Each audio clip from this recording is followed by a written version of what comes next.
Is it on? Is it on? It says we live. What's up, What's everybody? up? What's What's up? going on? Come in the room. Come in the room. We are going to wait. Normally, we don't wait for people to come. We just start talking. But this time, we're actually going to wait till folk get in the room. I'm here with my family, the one and only gospel artist, radio host extraordinaire, industry professional, Miss Dezzie. Dezzie. Don't y'all miss hearing that song? It. Y'all miss Yeah, Just say it. I I miss miss hearing it. that song on Sunday mornings and things. I miss that. So we need that. I With miss it. my other brother from another mother, we Right. look like twins tonight, right? The producer extraordinaire, writer extraordinaire. He's amazing pastor. He's dope. The one and only Mr. Keith Pelzer is in the place. Don't forget Coffee Guru, Coffee guru. Coffee That Master. that I am. That I am. I can exegete Coffee that. guru. I am a coffee guy. Yeah. Yeah. He got this wonderful mic. Our sound is just coming straight from my devices. He's set up over there. He's set up. We were supposed to be over there, but we're doing it virtual. That's how Right. he said Virtua. BIRCHA. Virtua. Virtue. So what I we like need that. you guys to do is share this post. You guys can go on either one of our pages, share this post, tag Wait, some that's- friends. Come on. That's Come on. tonic water. That's all. I'm just clarifying what it is. So the Come people forth, like tonic. is over here at the shots. I drink whatever I want. God made I it. had communion Sunday, just so y'all know I'm talking in soberness tonight. Okay. Okay. Drink On what he tonight. turned water into. Right. So continue to share this post, guys, and we could probably check the chats like on our phones. Y'all got like your iPads and stuff. I got a couple devices just so we don't miss any comments, anything of the sort. Well, Peach, the people been waiting for this because I was looking at the original thread and the folks was very much like, "Oh, this gonna be good. Oh, I Yeah. can't wait." So this little triune is it must be mighty. We must be mighty. A what? A what? The triune. So look, here's what y'all. So PJ, maybe you can set the tone, right? Set Yeah. the tone or the floor.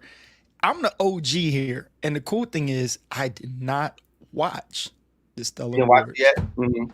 That was I my didn't first. watch it. That's a good thing. This is a good thing because I didn't watch it. So Yeah. so maybe I'll jump on some of those questions or thought patterns Yeah. from just an outside looking in, unbiased. Facts. How about Facts. So hey, you're onto something because I'm in the middle and I did not watch all of it. So Okay. I watched pieces. Boom. He watched all. You watched none. I watched some. This is gonna Right. be good. Oh, This yeah. is gonna be good. All kind of And the star here on tonight, the most prestigious one, was at the event. You know what I mean? the Okay. event was great. I was there. It There. crazy. It was such a different experience. And we can dive right in. For those who are going to watch the replay or whatever, still share it, but we're going to dive right in. What's up, everybody? I see D is on, Tashana is on. If you're watching from YouTube, hello. It's going to be amazing. So, y'all want my recap? That's what you're saying? My God. Oh, All wait, right. you live on YouTube right now too? Yeah, I'm on Oh, my. TV. I didn't even realize that it was connected. Yeah, it's on Oh. Music TV. See, Right. you mighty. You mighty. Put you on the TV up top so I can see You you on might. YouTube too. Come on, Yeah, you bourgeois. might. Yeah, Muse Brand TV. Hi, Mom. I see. Yeah, Muse Brand TV. Well, I'm trying to find that's my my mom. Oh, there we go. There we go. Okay, we have a guest. You Nice. want to say hello? You want to say hi before we get started? Because you're going to have to go and play. Say hi. Hi, baby. Oh, oh my Hey. gosh! Look, Jumping in the That's shot. something. Okay? That's Okay. something. Long as he don't lick you. Yeah, not in the mouth, but I do that. Long as he don't lick. Not in the Do mouth. he lick? No, not Long in as he don't lick. He's going to come back. He's going to. Because it was a little sentimental. It got real. No. Long as they don't let. Oh, okay. No, that's you nasty. know them bougie people do that. Wow. They let the dog. No, it's not happening. It's not happening. Nope. All right. All right. Let's That's the show. stop it. So we're going to start off with Stellars 2022. Hmm. I had the opportunity to be a correspondent for You Gospel TV. Shout out to Khalif Towns. Khalif Towns. I was the correspondent for You Gospel on the carpet. So for me, and I did give like a smooth 5-point situation on Facebook to kind of just summarize how I felt about it. For me, Stellars was great, but this is coming from a brand perspective. Yeah. And it's coming from a perspective of a gospel music lover and of the new and the old school. And I think we actually all might be on the same page tonight, and we don't even know it, because while I'm a lover of new, I was reared in the old. So it's like, how can I love that and not love that? You know what I'm saying? I'm always on the left. I'm always on the right. I'm literally a combination of both. So Stellars was great. What I loved was that we have taken production seriously. It's always been my issue in the gospel industry that we produce subpar content. The quality is never good. Our presentation is never good. And that's always been my issue. So I think for this was my 6th Stellars, I believe. And I've seen the evolution over the last 6 years. Even during the virtual one, like we got in the virtual space and all of that, that was great. But I think this year was special because things are a bit more lax than they were last year. And, it was just really good.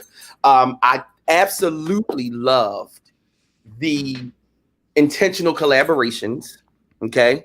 So meaning a lot of old and new school did some collabs this year, which I thought was amazing. We had Erica Campbell of Mary Mary with Jordan Armstrong, whom I love. We had Maverick City and Kirk Franklin.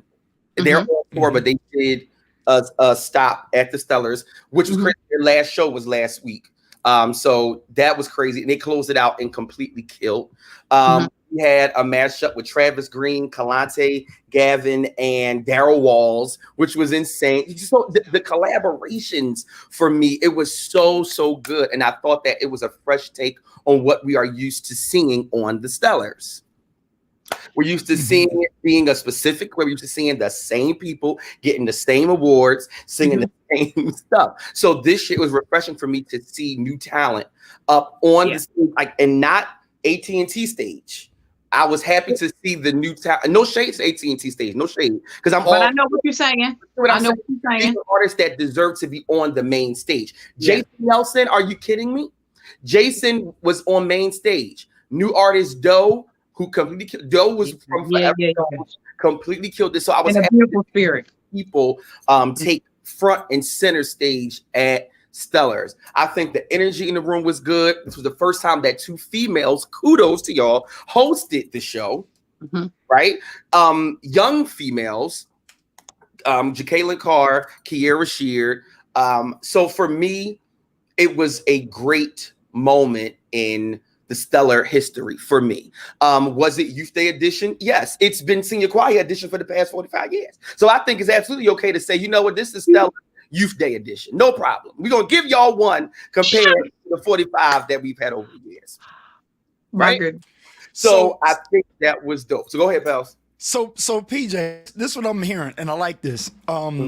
Just so for everybody that's watching right now, there's a gang of us watching. I'm going to start writing down questions. And the reason why I'm going to pull back a little bit, let these other 2 talk, my sister, my brother, because I actually purposely did not watch the Stellars yet.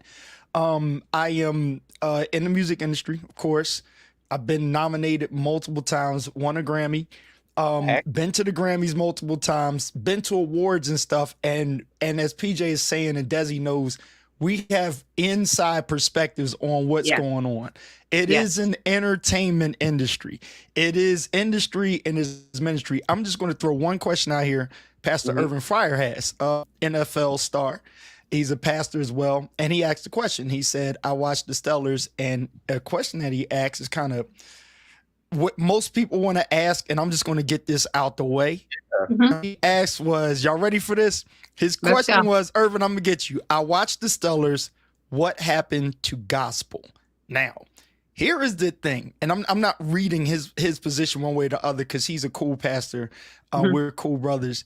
And I think he's asking a general question a lot of people ask. we turn on the television and we look for what we want, and what we want in the moment may differ from what it is. Mhm. And on the one hand, I started to hear, oh, Ricky Dillard killed it, right? That's a choir. And y'all correct me if I'm wrong. Ricky Dillard did a great job, what I heard. Mhm. Is that Always. true? Okay, kill. I know choir when I hear Ricky Dillard. Of course, theatrics, but Orlando, what's the Draper, Orlando Draper back in the day, theatrics, all of that stuff. So Ricky Dillard ain't the first to do it. So if he dances around and does like the Matrix and all, he still has a choir singing 3-part harmony, crushing 4 and 5-part harmony. Boom, that's choir. If happen and we have the discrepancies of, oh, it's a lot of rap music, it's this, that, and the third. I get it, but it's the Stellar Awards. It's entertainment and it's industry. Now, kind of like judging us church folk because we went to a Janet Jackson concert and was singing all of her songs. Are y'all getting what I'm saying? Right. It's kind of like saying I'm not holy because I was at a Kool and the Gang concert or Earth, Wind, and Fire. My Lord. Nobody said that the Stellars had to be gospel music awards. It is people who are in the gospel. Now hold it. Help me. Okay, help me. No, that's what it is. Hold it. That's probably celebration of gospel. Hold it. So hold it, because the Stellars confined to being our interpretation of gospel. Go ahead, Dezzie. Take it. Not our interpretation, but gospel, because it says the biggest night in gospel music. That is the tagline. So that makes them accountable to that. But I digress. It's legit the gospel Grammys. That's what it is. It's like we don't really have a platform that's focused just on this genre of music. Yes, that's what this is. So my best friend put in it. She's like, can we just first define what gospel music is? I love that. Dezzie made it hard there, because I thank you, Dezzie, for inserting that. If it is listed as big night in gospel, the biggest night in gospel music. As your friend just said, PJ, we have to define gospel, and then you got to put music on it. Now, here's the sad part. According to Colossians, right? I'm gonna do the pastor thing real quick. When you admonish one another in psalms and hymns and spiritual things, the verse before that is talking about knowing Christ. And then in the knowledge of Christ, you unpack through song and what we call ministry. So it's knowing the word, so it should have a base. The controversy comes in is when you mix entertainment with gospel. Yeah. Okay. That's when, and I'm not judging here. I'm just saying it gets a little tricky because now you're playing with two different sets of rules. Because if it's not entertaining enough, it gets boring and nobody's buying into it anyway. If you make it too entertaining, then it starts to mess with what we understand, as you said, Dezzie, the gospel. And I'll say this and y'all take it back over. Old preacher says, the boat is cool when it's on water, but it's a problem when the water start getting in the boat. My God. My God. Let me tip one in here for a minute. Want to Lancaster Bible College. Step in. Capital Theological Seminary graduate. So before we were called Christians, we would be called people of the way, right? People of the way studied the gospel.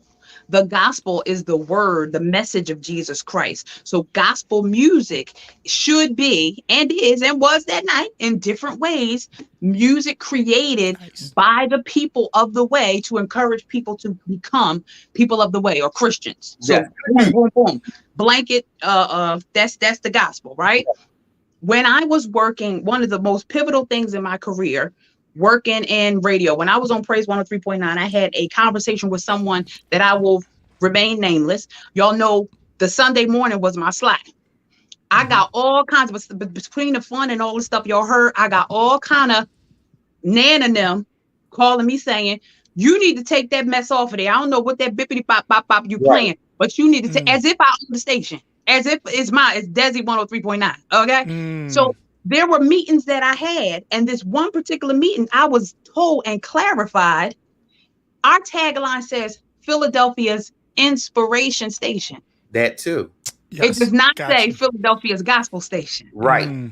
I learned so much that day because I learned so much about the industry. If you don't put yourself under the umbrella of the gospel, then you can play. That's why we could play the sounds of blackness. Keep on. You understand what I'm saying? That's I why remember. you can mix that together. That's why you can do Kirk Franklin. You could do Kelly Price. That's why. Boom. Now, like I said, Pels, they put the gospel in the tagline.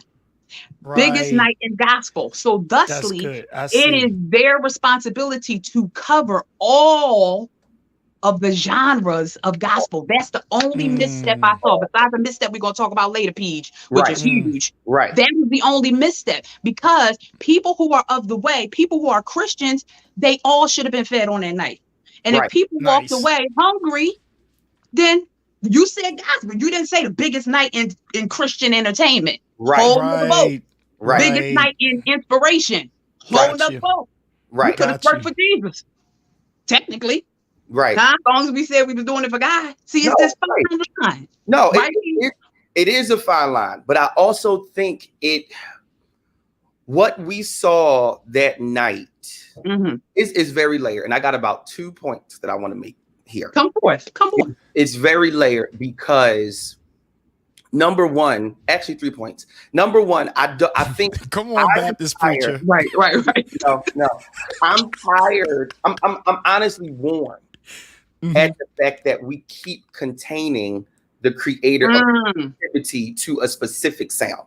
It's been frustrating me for years. Like the creator, right? Creator of creativity, like everything around us, right? And we want to contain him to what the foundation of gospel music was from the South, the Negro spiritual, the down home sound, the tambourine. That's what the fundamentals of gospel is. We get that.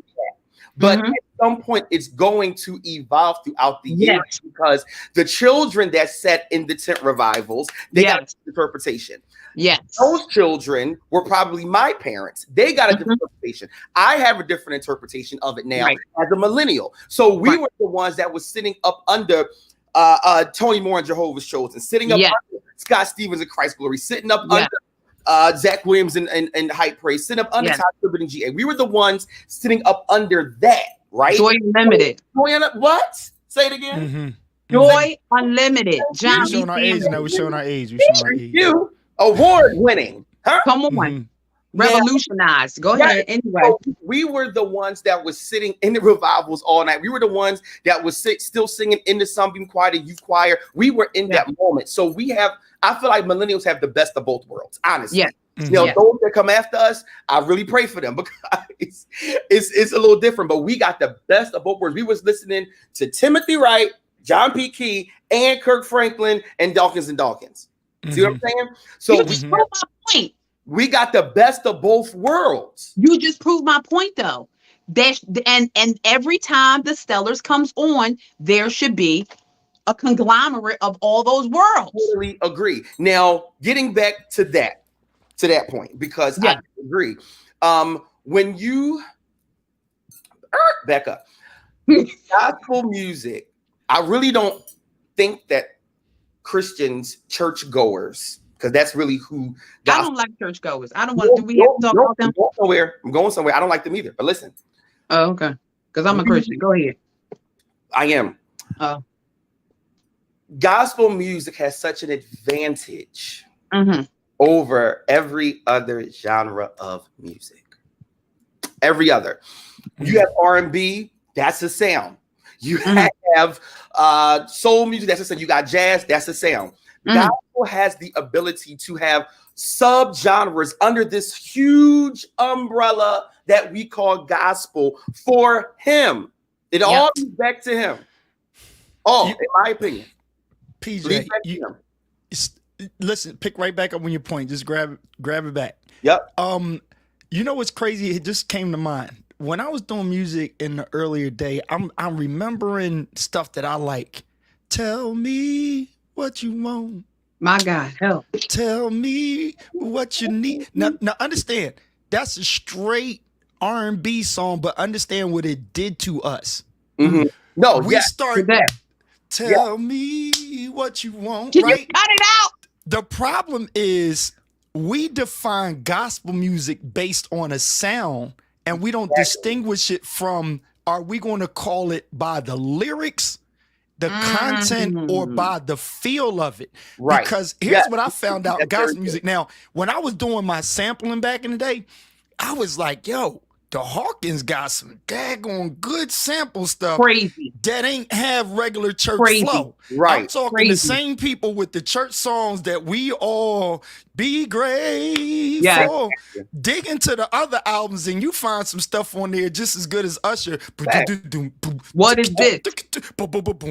You got some grooves and stuff that you like, yo, what's this? It don't Yeah. sound like nothing you would hear in your church. And many of our churches have never done a whole 70% of Hawkins stuff because it was way R&B and left. But we never tainted them as not gospel artists. Right. What we're doing is we mingle a sound. And some people, when they would come to my church, because the name of it, not the convention, but the name of it, my grandfather, bless his soul, Southern Baptist Church.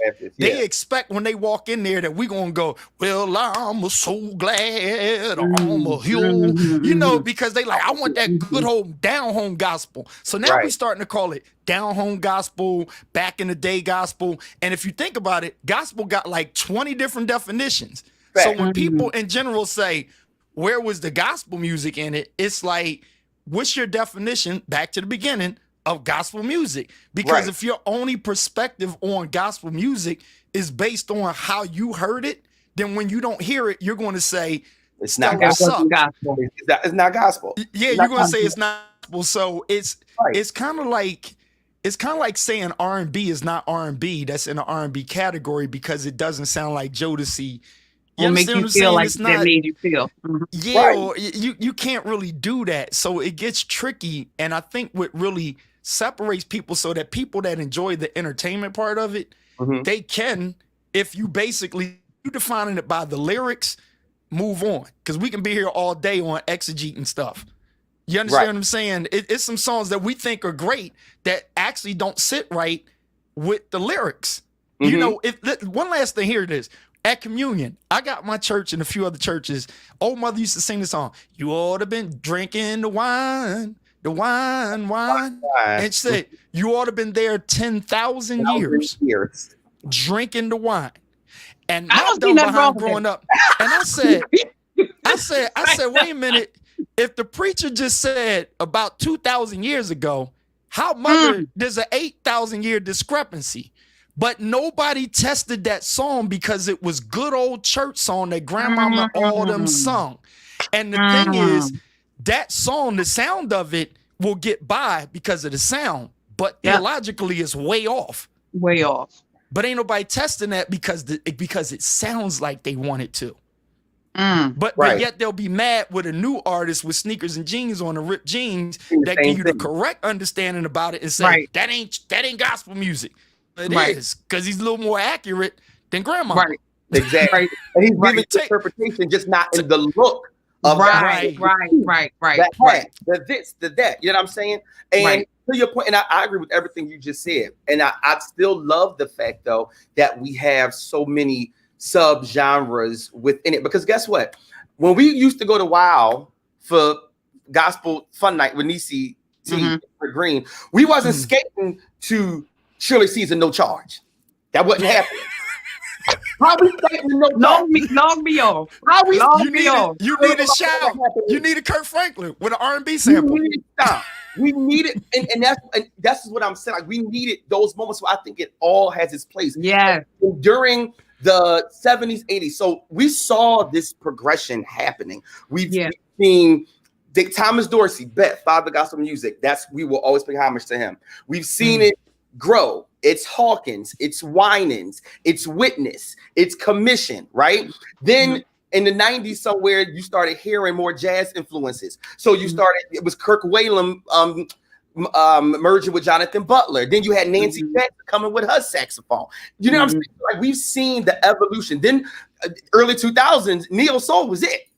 Neo Soul was it. Here, McClendon, Tone. Lisa McClendon. Here comes my girl Dezzie. You know what I'm saying? We've seen the evolution, and it was always so pure. There was times when we would be at Enon's Cafe or Sharon's Cafe, and God would absolutely fall in moments with singing kind of music. So I think it plays into the purity of our hearts, the purity of what we're singing about, knowing who we're singing it for, and allowing God to say, I want you to represent me in this way. I didn't give you this gift so you can be like the next person, but I gave it to you so that you can absolutely leave your mark on this earth. I think it's so unfair to box artists into a specific sound when God is so much bigger than that. That it's unfair to me. So I think we're missing the idea, like, y'all, we have this one thing called gospel music with so many branches. So many branches on this one solid tree. If we're doing it for him, you know, asking God, like, cover this with your anointing right through me. I want them to still hear and see you when I get in front of people, but I want to be my authentic self doing it. I don't want to have to become somebody else in order to be received. I don't understand that way of. Well, wait, Dezzie, let me ask you this. When you were at the 103, and they mentioned about, and I can't think of the song. It was an artist that said there are inspirational songs and there's inspiration music and there's gospel music. One of the artists, it wasn't the wine, and somebody said it, but nonetheless, I just want to understand this, because if you take a song like "Be Grateful," right? Is that a gospel song or is it an inspirational song? So song you get where I'm going though? I do. Got you. And I think from a, and this may be a dated perspective, and correct me if I'm wrong, any industry professionals that are here, but I think for that time back in those days that were the hot gold in the catalog, it was the mention of the name of Jesus specifically. So if you notice, the wine and BB and CC have always been so safe and have been cross-generational, cross-cultural, cross everything a role, because they, you know, it was, he was there sometimes, right? So the mention of the name of Jesus specifically differentiates. But if it's just a message that could make you feel better about yourself today versus make you feel better about your walk as a Christian, was a differentiation. You know what I'm saying? I wanted to, Lord have mercy, don't let my old brain kick in. I wanted to talk about, I was thinking as you were saying, and I love the things that you were saying, Peach, like speaking from a person who was boxed, speaking from a person who allowed church folk to make me silence my gift. Oh, see, it's a double thing for me, because it was prophesied to me that I would do great things with my voice, but it wouldn't be through music. Right. And me, my stupid ding dong self that didn't want to hear it, said that the lady was off and she didn't know what she was talking about, only for a year later to the date to have the radio station call me. But I was immature. You understand what I'm saying? So I was silenced during my time. I remember this night like it was, oh my goodness, it was me, it was Tone, it was Lisa McClendon. And I'm sitting there, and this is the biggest night of my life, biggest night of my career. And I thought everything was going wonderfully. And the prophet of the house, conveniently at offering time, said, the Spirit of the Lord just said, nobody touched the baskets. Nobody, after the money done went in it, mind you. Nobody touched the baskets because they are tainted, because there's a foul spirit in this house. Something's off in this house. Now we done gave our whole neo soul all, and the people falling clean out. You know, Repent Tomorrow used to slay folk because I ain't hold no punches, and I was releasing the things that I was going through. So when you're giving God a transparent praise, it's going, you understand what I'm saying? And the people of the house done told us that we was fleshy, and we done came in here for form and fashion. And I allowed that word to penetrate me, and it began to silence my music. So little by little, I just stopped singing. So ain't it something? So I hear what you're saying about that boxing and that condemning.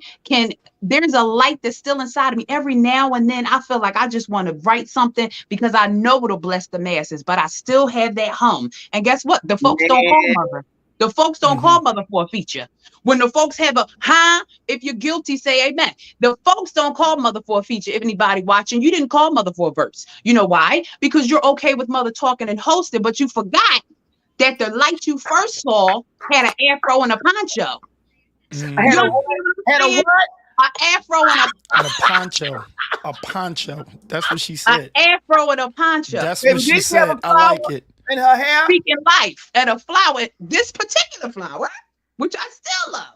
behind you. But I was silenced. I was silenced by the church. Wow. My ministry was silenced by the church. It was spoken. I mean, all type of stuff was said to me. Don't bring that. Don't come in here with that old sexy Erykah Badu, Jill Scott stuff. You and the Lord. Don't put your little dirty oil on me because I don't know where your hands been. Don't touch me, actually, because I don't trust you, Mother Hubbard. I don't trust you. That part. But you know what's amazing about that? Okay. They were saying that, right?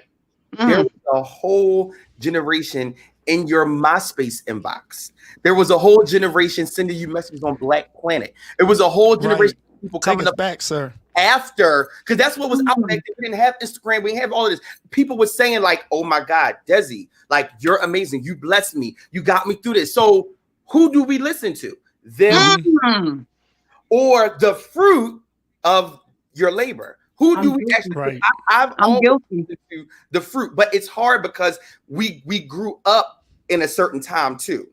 So we kind of need that validation. We need that affirmation, like from the church, and we want to be seen right. We want to be in peace and leave in peace and be released and this and that. And it's like when you start doing God's work and people start getting blessed by that, sometimes you gotta leave that alone. Yeah. Hey, you know what? Listening to y'all, I'm gonna throw this point out there. This is gonna crack you up. When you think about preaching, right? There's the preaching of yesterday that many people still do today. So let's just kind of say, no matter what denomination, there's that close. There's that, but early, it's that whole thing, right? Oh my God, and it really moves people, right? I grew up at a time when struggle was real. Right when you was, when I grew up that government cheese era, where you had the meals off of that big block, that brick, you know what I'm saying, and we gonna make that work. Yeah. And so here's what I'm saying: when you start to get those T.D. Jakes, Joel Osteen's, different ones, right, the verdicts and different preachers, we're not judging their theology, whatever. I'm just trying to make a point. It shifted into that kind of talking, and of course, people were criticizing now. They say we're turning our pulpits into stages, right? I don't jump on that bandwagon because I'm like, to each his own, and you got to know your congregation, right? So I'm not the police that's going around. I took my chairs off the pulpit because if Dezzie comes to preach, I don't need to be standing behind Dezzie. I want to look at Dezzie, right? So I'm not knocking your church because you left the chairs there and all the preachers behind you and everybody like, amen. And you got to turn around and look at them, the choir behind you and the people in the front. I'm not knocking that. It's just you move with time. So now if preachers have moved from holding the mic to lapels to using screens and stuff, why do we want music to be the same exact way? Now, here's the thing. We come from the same 66 books we've been coming from for years, but the delivery might be different. Want to change, right? We put the stuff on the screens. We don't have people running and chasing us through scriptures all day and night and flip with me. I'll wait for y'all. And when you get there, say yes. No, Negro, we got phones. We just plug it in, hit the button. We see the scripture. Matter of fact, we recording it. We're gonna watch the replay. So if we evolve in that, we evolve in what we wear. Are we rebuking the click tracks in church? I mean, I don't think it's that deep. I mean, if it helped, the drummer ain't got to do as much work. So it's like, what are we actually criticizing a lot of times rather than pulling back and not just jump on a bandwagon of complaint? Now, the one thing I think the 300-pound gorilla in the room that most people don't want to address is what we cannot judge and say. But I think a lot of people's argument is thinking, when do we defend where it's going too far left? Okay, that part right there, I think, is the bigger argument. Rather, it wasn't gospel, it's going too far.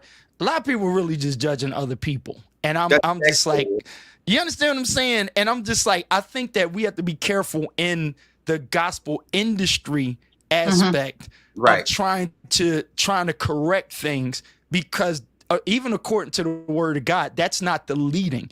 Even in Ephesians, Pastor Erica Bradford, she put this out there Sunday. She was in Ephesians 4:11, and he gave to some, apostles and teachers and all this and that, right? But it didn't say he gave worship leaders, musicians, choir directors. Let's be nice here. And it said for the building up of the kingdom. Now, the Bible's the only book that interprets itself. So when you go to Colossians, you go other places, you get to put it in song and admonish one another in psalms and hymns. That's an annex more so. And some people don't like to hear this. That's an annex to what we believe in our faith. So people on the Stellars are not too much different from those of us who might leave there and go to the Grammys because we work with an R&B artist. It's kind of like the same thing, because in either or, it's a message, right? And if it's a message, it's an intent. And yes, we do like to be recognized. Now, there's a small percentage that probably has ulterior motives. I can't judge them. So, they got ulterior motives. They want to be famous, and I think some people can see through that, but you can't prove it. So why waste your time? Let the wheat and the tares grow together mentality to me. That's it. And let it grow, because somebody is going to the opportunity having a fear that I can't be and grow. Some people are satisfied just doing gospel music. Other people, they've been sheltered, and they could have cut that R&B album. They'd have gave to the church, tithe, give, whatever. The church have been doing great, but because y'all judged them so daggone much, they never got out there and did what they did because you told them it's unholy. That's it. It's a shame. It's a shame. I'll never let the church shut my mouth again, because God just let me live. Y'all gonna be I think stuff like the Stellars is like a safe place. And here's my judgment on, not judgment, here was my opinion on it. I used to laugh at it being in the R&B entertainment industry. It used to seem corny to me because I talked to some engineers that came from straight hood. Say it again. No, it was corny. There's no if, ands, but corny. Yeah, it was corny. It was corny to people straight. And I'm just keep 100%. This keep Pelzer. I don't care. I'm talking right here. Cats in the room. Yeah, you know what? Let me ask you a question. You a preacher's kid, right? Let me ask you a question about y'all church. I get down with the straight R&B hip hop dudes, but like some of these Christian folk, man, bruh, like what's they worse than them. And I think like sometimes we police each other so much that when you get to a place like the Stellars and stuff, we're trying too much to be like others, that we don't be our authentic self. And I think the tension here, and I didn't see it, is when it starts to feel too much like intentional entertainment rather than just be inspirational. If that's a good word to put in there. I have a question for you. Yes, go ahead. I have a question for both of y'all. Go ahead. You ready, Peach? On the, let's say, just pick up the BET Awards or the Grammys, right? They celebrate and have a section for gospel music. What do you expect to see, or what do you think the people at the BET Awards or the Grammys expect to see when we say, and now this is the gospel portion, ladies and gentlemen, who? What do you think? What do you think? Not what would you prefer? What do you think the people in the audience do? Do you think that they looking for what was seen? Or do you think that they're looking for the thing that Nana, they be like, that was my Nana's song, oh my God. What PJ, do you think they looking for? Give me 30 seconds and you take this. I'm going to put it like this. Every time I was around a movie set or something like that and they had a church scene, I was in one that never came out, right? But they always put us in robes. They find the timbre. I'm getting mad. I'm getting mad. I'm a cuss. But Dezzie, you asked me, what do I think that the people expect? Now, if I'm producing it, the only thing I'm going to hold on to is I want to find out who the OG is, not the popular. And I can surround the OG around all of the young people, whoever can do it and get it done right, right? But I am going to try to find some kind of replica of a late 70s, early 80s type of sound, even if that comes through the voice of the now current person. I want to get the essence of that. So think about when you take Raising Cain, you don't put new stuff in it. You got to go dig up the box radio and stuff to give it that nostalgic feel to it because you're looking for a throwback. That's all I'm saying. PJ, go ahead. Several things. Number one, I think as a whole, and this is specifically for church, because a lot of times while I am a part of church, ugh. And I am a believer and I'm a Christian. A lot of times I hate to say that I'm associated with these people. And I'm really being honest here. Like if we're gonna go here, let's go. Let's go. It drives me crazy. Go ahead. I'm like, nah, like while I love Christ, I am all for him. He is my everything. I don't want to be associated with these niggas over here because they're doing stuff that I absolutely just let me just be separate from them. Okay. I think the issue is across the board with church people, with believers, is that we're so caught up in what he did yesterday and who he was. We do not recognize what he is doing today and what he's going to do later on. That's a problem for us. We love to talk about what used to be. We love to talk about the black and white outfits and how we marched in the choir. And don't get me wrong, I'm all one for nostalgia.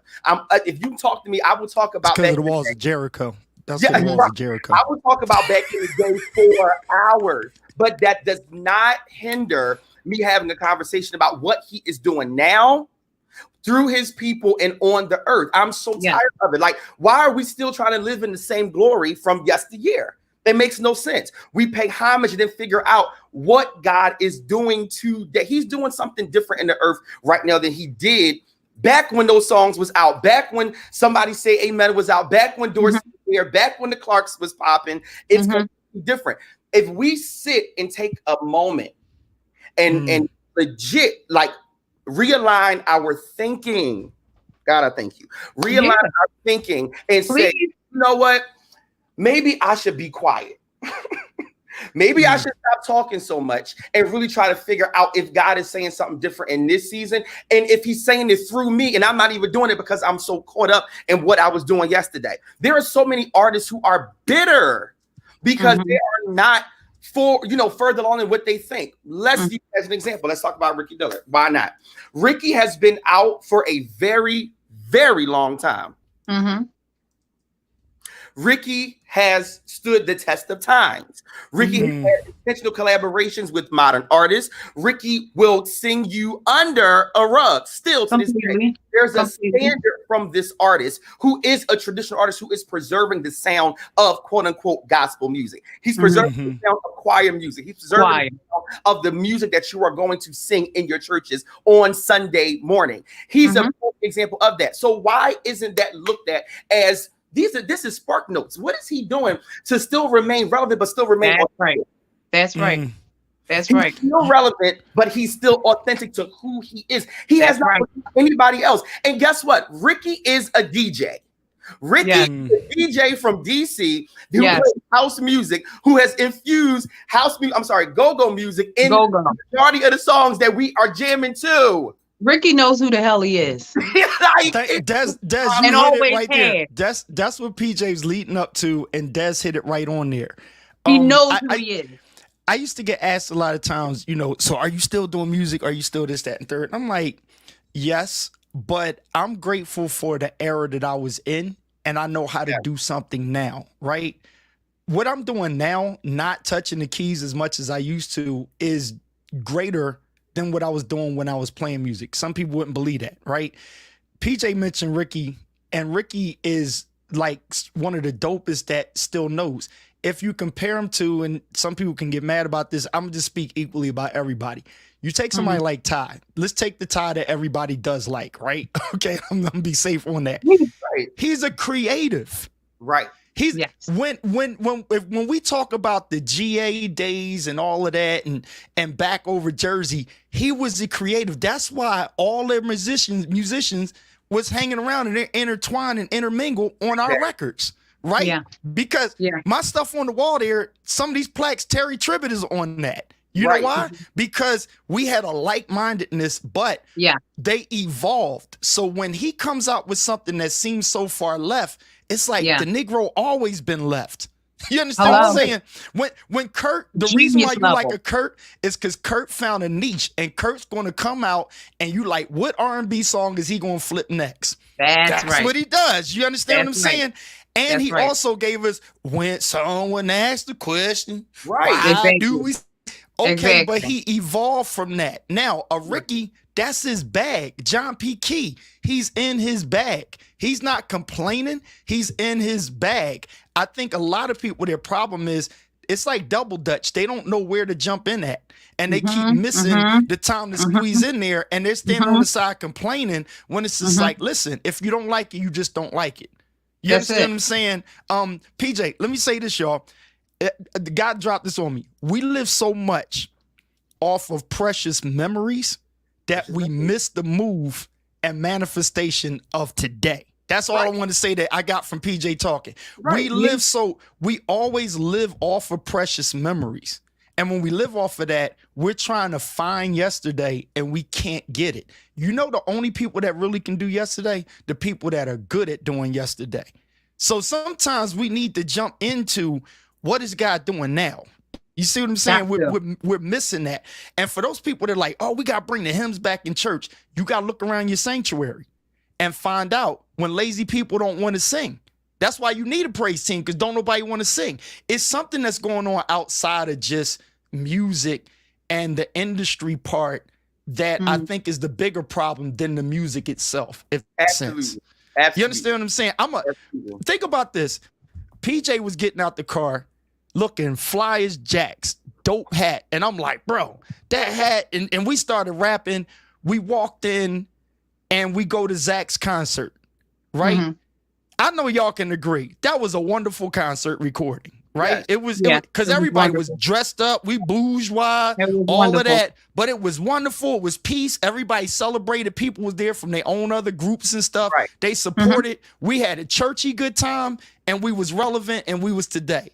Good. I think we need so much more of that because it was intentional. We came for singing. I think the issue that people are having is what our church should look like.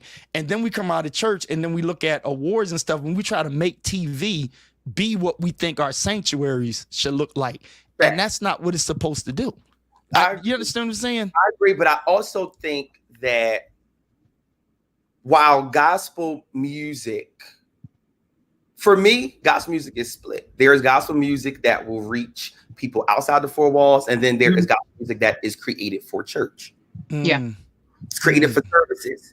There, if you fall in any of those categories, it's still okay, because I feel like one is handling the house and one is handling the Great Commission, doing what you're supposed to do, going to reach the people outside of my dad, listen, my dad called me right after the stuff. He was watching my mom.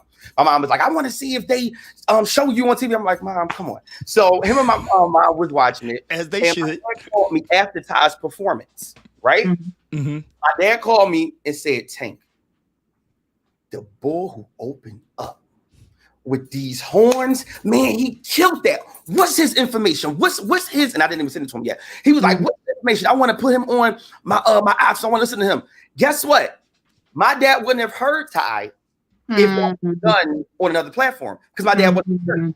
My dad was watching it on TV, right? And because of that, there's now a portal open for my dad to listen to more music. Thank you, Lord Jesus. Do you see what I'm saying? Like, I don't think that people are looking at this through the lens of gospel, the good news, getting things out. There are multiple sub-genres within this music that's going to touch people. The whole point is to direct it back to him. That's it. Right. Y'all. That's it. So you can't argue. All men. You can't argue like if something is more anointed than something. No, if it's not your cup of tea, that's fine. But don't shun it. Right. That's a good word, sir. You're shunning good word. You don't understand. And that shows your immaturity as a believer. Right.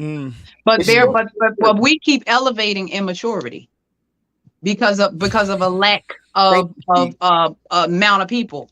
I done seen so many, and I'm not disrespecting anybody because I don't know enough to even say it right to disrespect y'all. But I'm seeing a whole bunch of these chains stuck in the pocket and the whole outfits and carrying on. And child, honey, now you want me to call you this and that because now I'm the host and you and emeritus and all this stuff. Child, last time I seen you, you was Rafiq or something. So now on tonight, because you got elevated because your pop passed away or something. And no, you see what I'm saying? But don't stop elevating the immature. What fruit have you shown in your life? Not this vacancy that we have in the house. What fruit have you demonstrated year by year that supports this elevation? If you don't have a support of the elevation, if nobody can see your fruit, you don't need to put on this, because then it's a costume. I said what I said. Speaking of costumes, let me inject this real quick, pals, please. Because unfortunately, we have a problem with the word performance. Okay. Right. I am a production person. We're church and we're industry, so we understand the power of a production. But guess what? There's the performances in the Bible. There's performances all throughout what we perform miracles. Right. He performed miracles. He walked on the water. This is a show to me. I'm like, dang, but guess what? It points back to him, right? So why can't we in his likeness we're made in his image? Number one. Number two, if a performance is so wrong, why up and down my timeline I see performances every single week from church people? Lord have mercy. Lord have mercy. But y'all hate saying, but guys, not a performance. How do you say that when you're hooping and there's music playing behind you and you have on these loud shoes that you can't even see with, and these handkerchiefs that's from here to the Northeast Philadelphia? Like, I'm confused.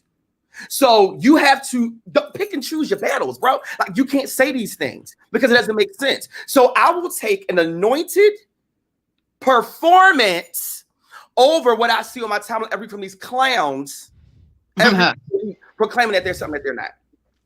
And that's my Lord. I enjoyed that clown word. That's the pivotal word.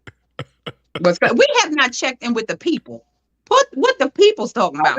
I've been putting it up. Oh, he been putting it up. I'm looking. So look, let me connect this, P. The performances, right?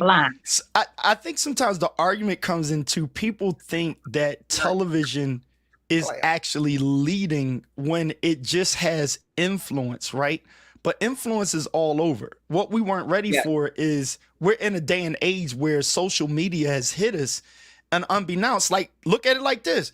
There's more people on right now than will go to the Bible study the average pastor had on tonight. Right? And none of us came in there saying we saved, sanctified, anointed, all this, and we got a prophetic word for nobody. It's like we're going to chat as brothers and sisters talking, right? And as we're talking here, you think about influence. What PJ was saying about performance. Up in Lancaster, there's a thing that people go to. It's a performance about Jesus. You know, sight and sound, right? You go down to the big church in Maryland. They would do the with the camels and stuff. They bring them up in church and the animals and all. And even tell. Yes, and you got CeCe Winans sing there every now and then, different people. That's a performance. And you like, the guy did Jesus real good. That's a performance. So now it's kind of like the only issue becomes the enablers, right? The enablers are those individual people that create the monster sometime, but you can't blame the monster if you help create the monster, right? Yeah.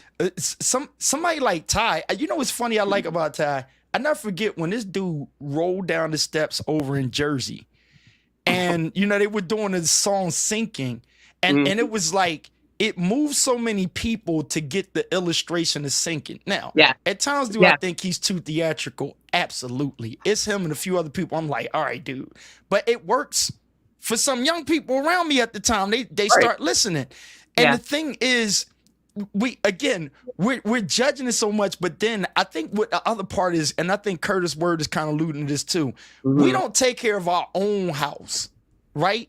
If you look at your own house, once the people leave the house, it's a world that we're in.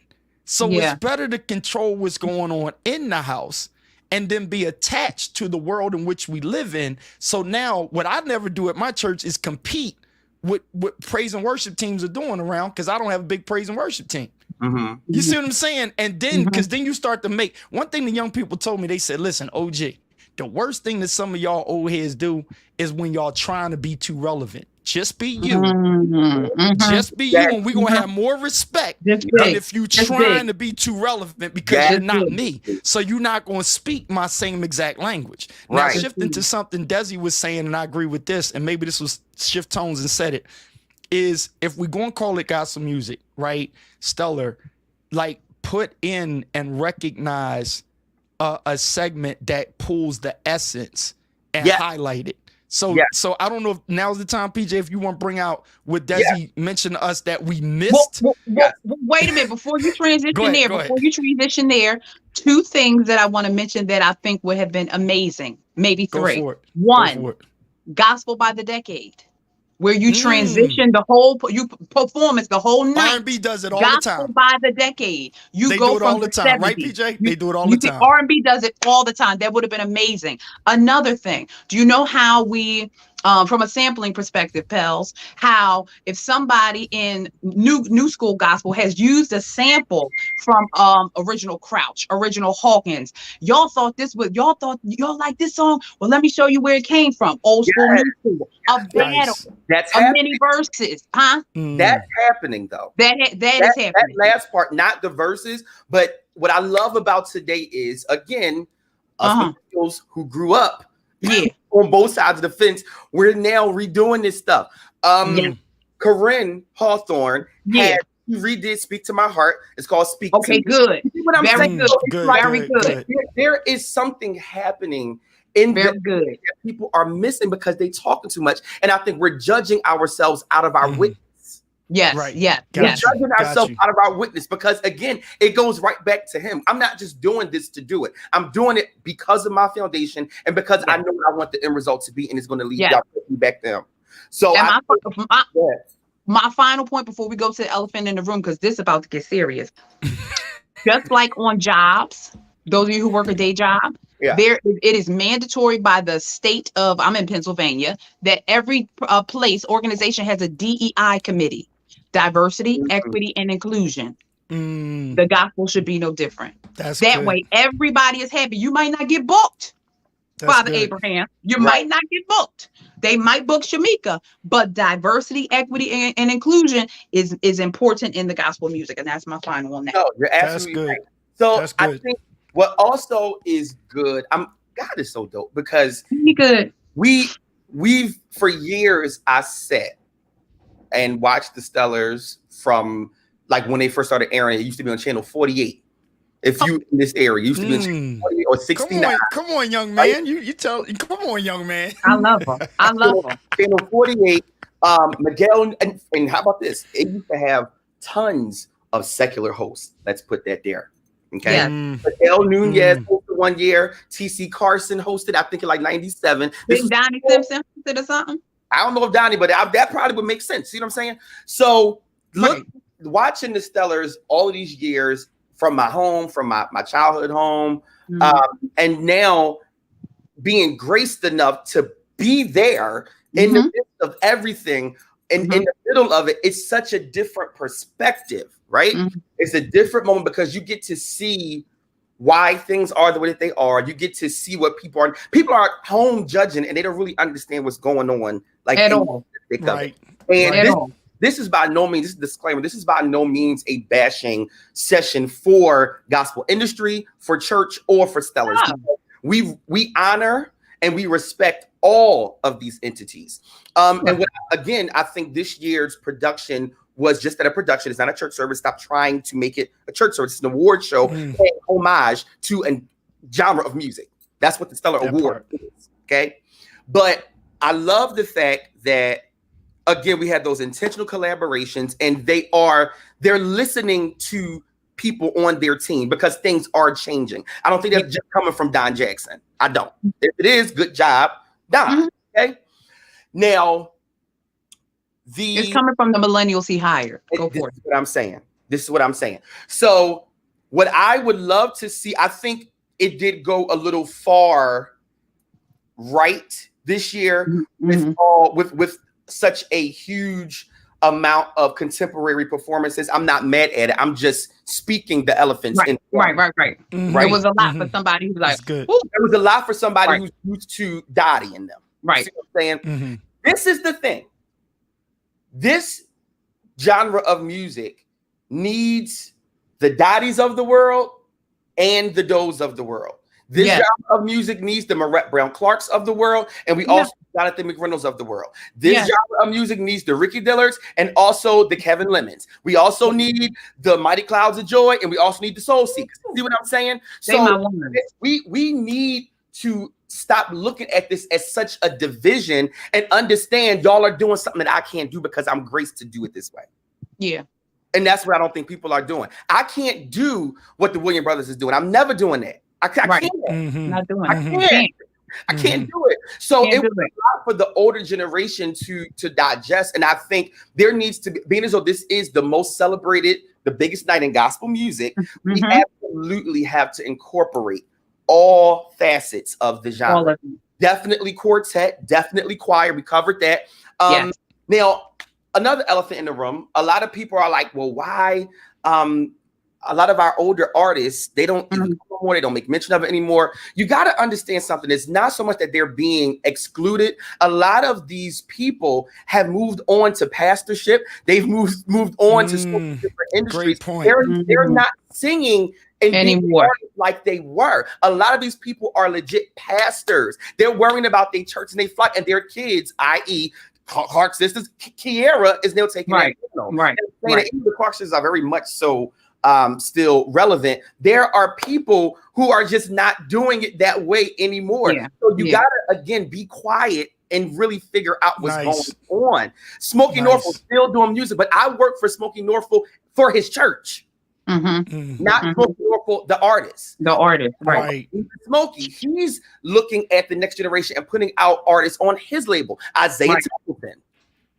If you know who Isaiah Zeke, if you go YouTube or IG Zeke, Isaiah Templeton, he's amazing. And we're seeing Isaiah everywhere with Elevation Music. He got solo projects and stuff out. He's Smokey's artist. You get what I'm saying? So when you are sitting back and looking at how things are working, people are home just talking trash, not thinking about what's really going on. A lot of our seasoned artists, they're not doing it anymore. They don't want to do it anymore. And don't get me wrong, there is probably a small section that's like, nah, put them over there. I don't agree with that. I don't agree with that because they're all needed. They're all everybody's relevant. Everybody's not relevant. Everybody's needed. Audience everybody. To PJ's point, something and you know, all three of us can chime in on this. People would get mad about the Grammys and say like, well, who's this, who's that, you know, how they get picked in here, what about this one and that, when it's like, yeah, you speaking to your region, but these award shows aren't the little church, Little Rock Baptist Church that's tearing up the whole, you know, town down there. That yes, the whole population of Holly Hill knows that group, and maybe the church in Georgia because the pastor preached over there, but Arkansas, you know, Nevada, they don't know about this person, and the church never saw it. So when you come into these awards, it's too many churches to pull from, too many records to pull from people you don't know. So they do have an algorithm. People, your Instagram and all, there's an algorithm that puts certain people on stage. So if you wasn't mad at the charts, then you can't be mad at the show. This is just the issue here. You see what I'm saying? You're reading my sticky notes. We knew, they was like, who is Jill Scott? And we was up in LA and it was like, yo, 2.5 million people already know. And we was already, we Grammy nominated. We just like, oh, she got this one. And Shelby Lynn won. We said, the hell? We was like, how she win? We was salty. And you know what? On the papers and stuff and on the charts, it's like she was beating words and sounds throughout the entire. See, we thought because we had Tennessee, we had Texas, Philly, New York, DC on lock. Everybody know Jill when they know our music, but it was like, yup, and the country boy over here and the country girl over there and the black people that like country and this one, that one, they know who this girl is, and she won. It is what it is. So if people are like, why didn't you put her on stage? Well, they put that one on stage because that one is more popular. And like Curtis is saying, many people were saying, you can't try to make entertainment church service. It's not going to be that. It's not going to be that. Yeah. You know? I was asking you if you were reading my sticky note because I thought we were going to the other elephant, which we keep on getting around. We got to back to.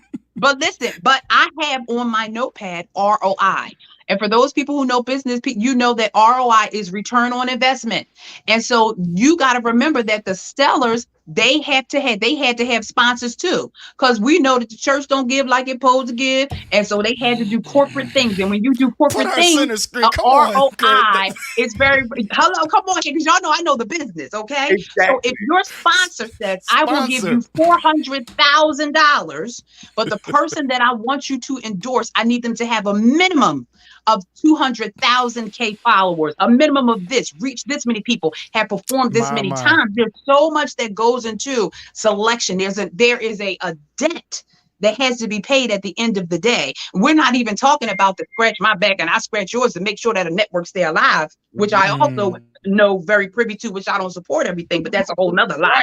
Right. But I'm telling you, there's always a return on investment. When you had your little fish fry at your church, you go down 9th Street to buy your little fish, you hope to make $2,000 for the building fund. Do you not? When you come out and you get 1,000, you get 1,500, you raising the offering for the other 5. Are we complainers across the board? I'm just asking in general, because here's what I learned from some promoters. You ask some of them, why don't you do a down home gospel, blah, blah, blah. And you know what I'm gonna say? Because ain't nobody gonna come out and support. they like, yo, so here's the problem. All the people that scream, this ain't gospel, it's like, well, where y'all at when they have the concert, when they come to your town? It's $40 and they don't want to pay. So if you ain't supporting it, then when something is a little more national, you can't sit in the back and complain about what ain't happening, because it's like, yo, you ain't supporting it. So it's like you can't have it both ways. And I think we're sticking to, just like the Stellars and the gripe with it on it was good, it was not good. I think when you understand what something is for, you got to say, yeah, it's good. Now, even if y'all get into that later on, again, I didn't see it. Everybody's going to go overboard. People go overboard at banquets, okay? That ain't even televised. So I'm like, what? It doesn't matter what they have on at the Stellars. I mean, I don't care if somebody come in a spacesuit. Maybe they had a reason to say God is everywhere. I don't know. I mean, is it weird? Yeah, but again, like we're saying, it's not church. So, like, stop. Now, I don't want to see nobody bosom and tail.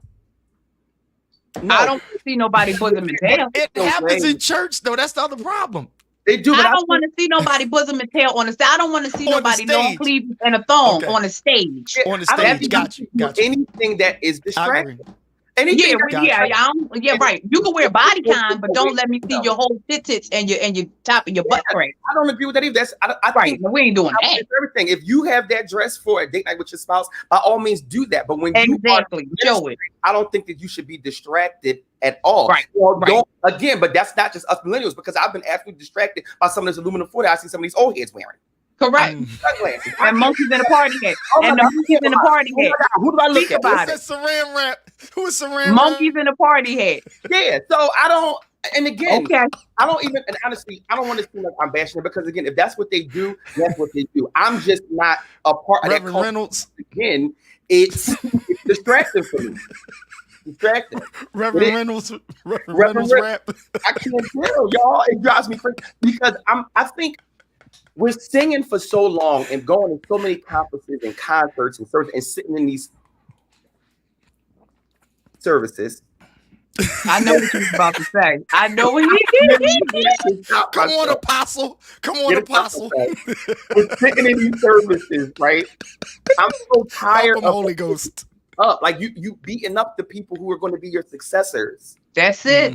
You're beating up the people who you need, and we need y'all. We're not here because we want to be antagonized or we want to be beat up. We're here because we're trying to glean. But in the midst of gleaning, you're telling us what we're not, who we're not. We don't know this. We don't know hymns. What you mean? I know that whole Baptist hymnal front to back. Right.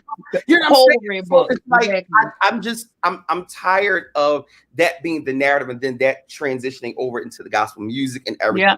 So to talk about the elephant in the room, what we actually have, because it was just lack of presence from older artists, right? Mm-hmm. A lot of people were making mention that there was no presence or homage paid to LaShawn Pace. Huge misstep. I think a good point. Great point. And that is a great point. And it's like, okay, fellas, if there was something behind that, not negative, but if there's a reason why it didn't happen, if something happened with him, they didn't want, we don't know what that is, but I think something should have at least been said. And if it was, and I missed it, by all means, correct me. But I think that there was paid something that's saying in remembrance of LaShawn Pace Rose, who was a huge giant in the gospel music industry, and Latrice, her sister, was one of the house singers for the band throughout the whole show. So I think that was a moment that should have been missed. And again, I don't fault just one person. It takes a team to build this kind of stuff. So you have people on your team who's good at a lot of different things. You're good at this, you're good at that. You know this person, you know that. That's how we come together and make an amazing show, right? And when you look at all of these other award shows, they always have a moment where they pay homage to who died that year. Yeah, got you. So I think those are things that should have happened during the production, because we've had people to pass, whether it was local celebrities and or large celebrities like a LaShawn Pace. So I think that was one. Now let's get into another elephant, and I'm going to read what Dr. Pugh said.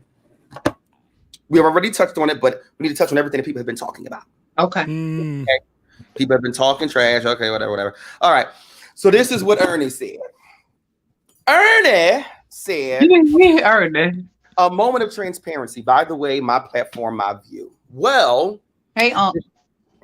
well, if there was ever a time to pivot from industry to ministry, that moment is here for me. Here comes the shade, because Ernie is shady a little bit. Here it comes.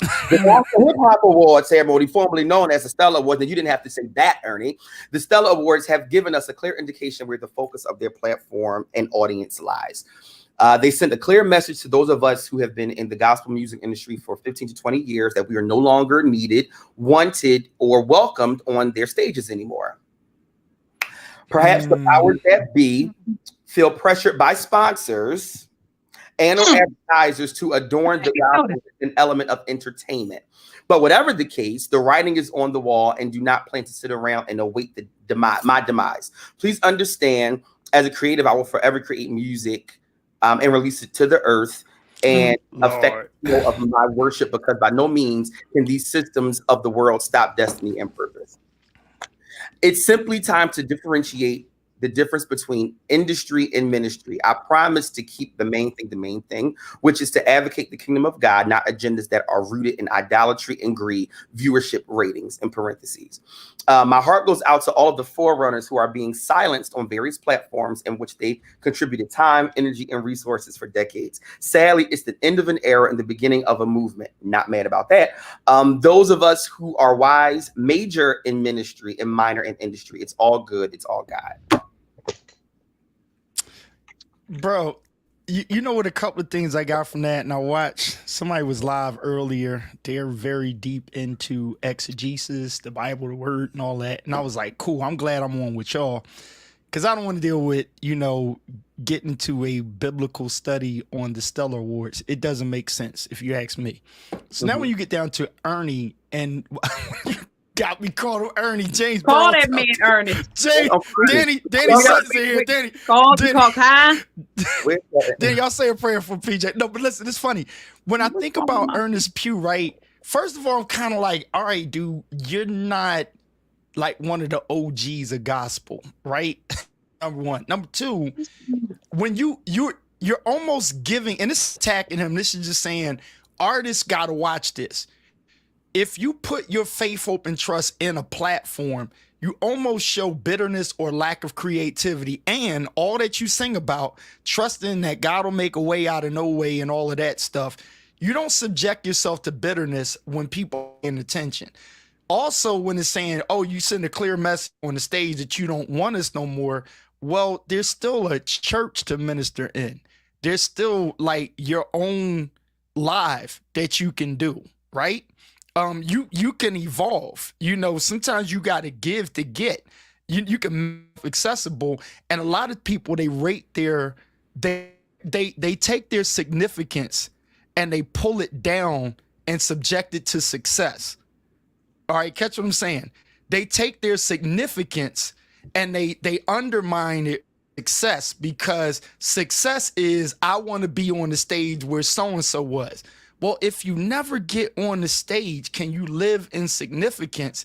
And if you love what you're doing, you'll keep doing it, and it'll have the momentum to be where you want to be, or where God wants you to be. And no, you're not going to get all the Grammys. No, you're not going to get all the stuff. And again, even in his interview I saw, he's like, yeah, I've been nominated X amount of times. So now you pissed with him now because you didn't win those times?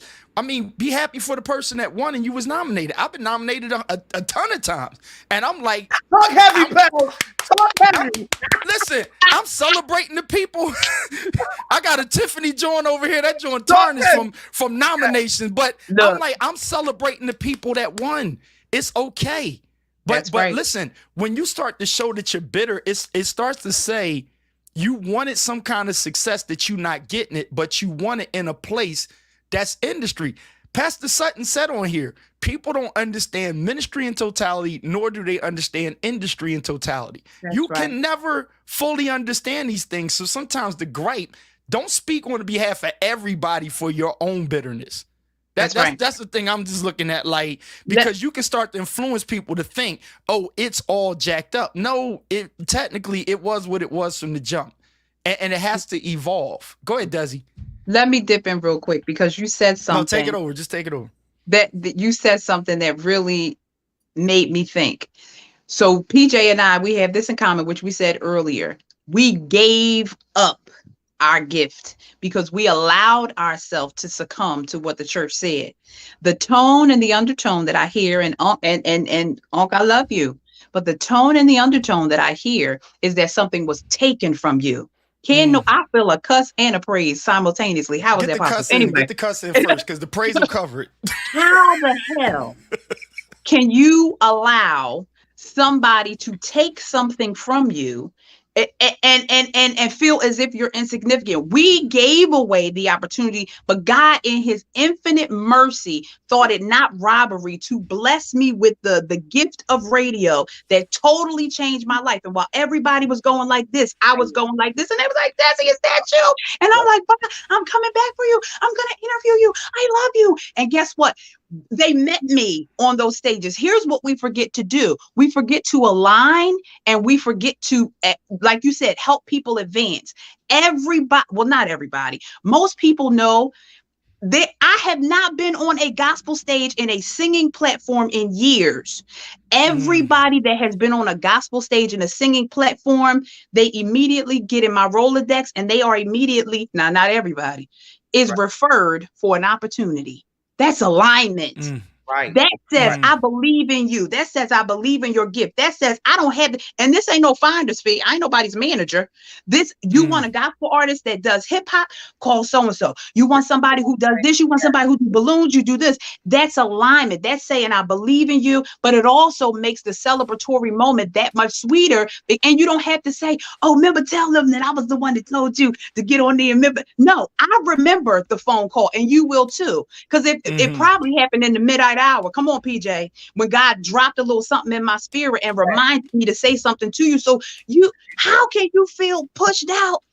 If you align properly, it's a celebratory moment. There's somebody on that stage that you influenced. They couldn't do what they did like they did it if they didn't call you Unc. You influenced somebody, so we all win. We all won that night. I won that night. PJ won that night. PJ, let's make this personal, PJ. Let's make this personal. PJ will always be better than me from a content perspective. The boy bad. The boy is bad. He can do all things. He's a branding guru. The boy is bad. PJ has sat in my dining room. We done ate fried fish together. And he say, how you do this, sis? Yes. When I say this, how am I going to say? I'm nervous, sis. Call me. But we aligned from the beginning, from a long time ago. Every time PJ wins, I celebrate. Every time I get a win, he celebrates. We are forever aligned. And we got to stop competing and start aligning. Pour into people's lives so you can win. But this is so that you're even bringing it up, because if you really think about this, I am standing on your shoulders. Me. And I'm from here. Look, I'm from here. Sharp as iron. Because this the thing.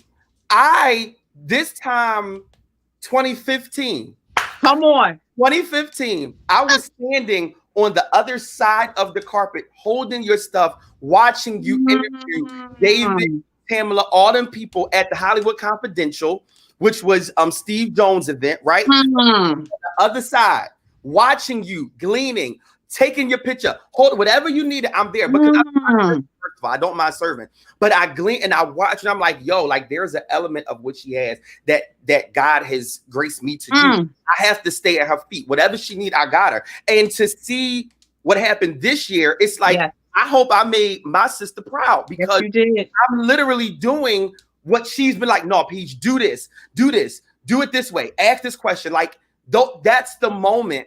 That's the hand holding that we've needed. And to talk about that hand holding, there's been situations in the past where that hand holding has not been favorable for me. I'm not going to say the exact moments, but the person had a motive. What I'm talking, that person had a motive. Crazy. But we do have a finished product. We have final products, right? Yeah. But the hand holding process, it didn't pan out how it should have. But I absolutely thank God that in that moment, I won for you. I didn't win for myself. I won for you. I'm more so in my mind like, yo, like, Des, I listened to you. I took heed to what you said because you went before me and you know how to do this stuff. You know what I'm saying? So those are the moments that we need to capitalize on as creatives, as artists, as industry executives, as forerunners in our industry. That's how we capitalize. We take somebody's hand and bring them along the journey, which gets back to my last point. Those intentional collaborations this year was massive for me. That meant a lot because it went from the red carpet to the main stage. So wait, PJ, let me ask you this. Are we missing, and let's take in everything y'all were just talking about. I didn't watch this. Was there a lot of pinnacle of collaboration that we hadn't seen in years where I think some people are clouding the success of that, if you will, where it can be a learning point on working together? Because for everybody that was celebrated on there, however it was done, whether they danced too much, whether they sung too hard, whether it was bothersome for some folk, whatever, there's somebody that's sitting in the back that's like, yo, that's what's up. There's a stylist that's like, I finally got my work on stage. Somebody, it's a musician there that was never there before. And in this moment, we're like, no, because that was not of God. And it's like, yo, it wasn't Easter Sunday service.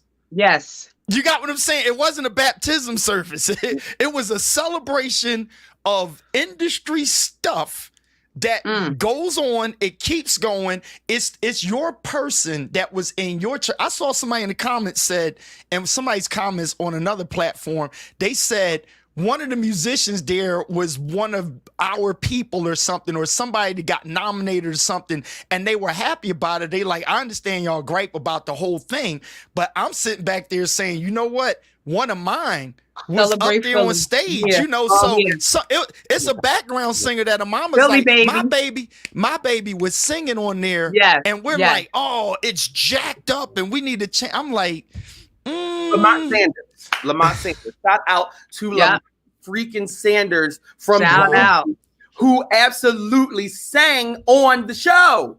His own music. Come on. His own, your point, pals. That's what this was about. And to answer your question, we've seen collaborations, but I don't feel like they've been intentional like they were this year for me.